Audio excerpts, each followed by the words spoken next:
She spat in his face and called him a slave. 30 seconds later, she lay defeated. The arena was silent. Silent in the way storms are just before they break. Crowds from across the galaxies leaned forward in their seats, waiting to witness the fight between the proud alien champion of Velcraft and the lone human man foolish enough to accept her challenge. She was called Xyrella, a towering warrior bred for domination. Her 4 arms gleamed with ceremonial armor, her fangs sharpened with poison sap, her voice already legendary among the blood rings. He was just Dane, a man from a backwater human colony. No flashy weapons, no body augmentations, just a black shirt, worn boots, and tired eyes. He stepped into the center ring slowly, as if bored. Xyrella snarled, already enraged by his calm. She circled him, sneering. "You are no warrior," she said, her voice like metal scraping stone. "You're a pet, a servant species, a slave." Dane didn't flinch. She leaned closer, then spat in his face. The crowd gasped. He slowly wiped it from his cheek. "You'll regret that," he murmured. Xyrella laughed. "You'll be dead in 30 seconds. What happened next, no one expected. The announcer's voice thundered, "Begin!" Xyrella surged forward with the speed of a pouncing predator. Her upper fist shot for his chest, the lower 2 sweeping for his legs. It was a killing formation. Dozens of gladiators had died to it. Dane moved. 1 step to the side. 1 hand caught her wrist. 1 twist. Crack! Xyrella howled. Her lower left arm hung useless. Dane's grip hadn't just stopped her blow. It had broken her. But he wasn't finished. He moved like water, fluid-controlled, inevitable. He dropped low, spun beneath her, and swept her legs.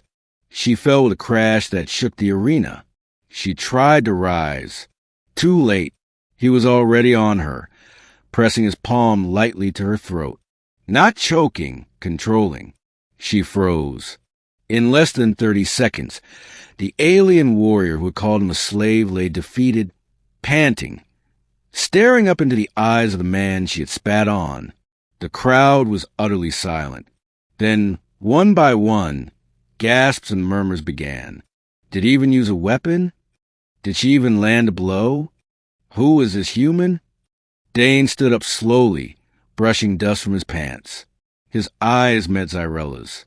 She was still on the ground, breathing heavily, confused more than hurt. He offered a hand. She glared at it like it was venom. "I don't take pity," she hissed. "It's not pity," he said. "It's mercy." She slapped his hand away and stood by herself, wobbling. Her pride was louder than her pain. But her eyes, something in them had changed. Later, behind the arena walls, she found him again. He was alone, washing his face in a basin. "You could have killed me," she said quietly. "I know." "Why didn't you?" He dried his hands before answering. "Because you're not my enemy, and I'm not your slave."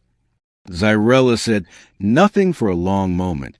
Her pride warred with her logic. "I thought your kind were weak." "We're not," Dane said. "But we're not always trying to prove we're strong, either." She studied him, arms crossed. "No human has ever beaten me." "I'm not just a human," he said simply. "I'm someone who learned the hard way. Pain doesn't make you powerful. Control does. Where did you learn to fight like that?" Dane didn't smile. "In places where no one should have to learn to fight." Days passed. Whispers of the match spread across the system. Dane's reputation grew, not as a savage or a showboater, but as something more dangerous, a calm, quiet master of combat. He never fought unless challenged. He never celebrated a victory. And yet, he never lost. Xyrella watched from the shadows. At first, with resentment, then curiosity, then something she wasn't ready to name. She challenged him again, not in the arena, but in the training grounds. Teach me, she said. He raised an eyebrow. You want a human to train you? You beat me. You humbled me. I would rather learn from one who defeated me than die stubborn. Dane nodded. They trained in secret. He taught her patience. She taught him precision. She began to understand the depth of discipline he carried, how every move he made came from years of struggle and clarity. He, in turn, began to see her not as the arrogant warrior who spat in his face, but as a woman driven by the pressure of her people's expectations. A warrior who had never been allowed to fail until she met him. They sparred every day. She never beat him, but she got closer, and each time she grew not just stronger, but wiser.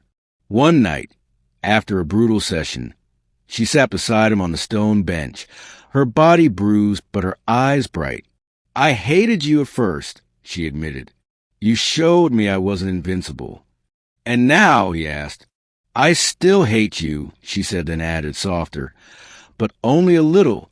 He chuckled. She looked up at the stars. You're kind. You're not what we thought. Neither are you, he said. There was a pause.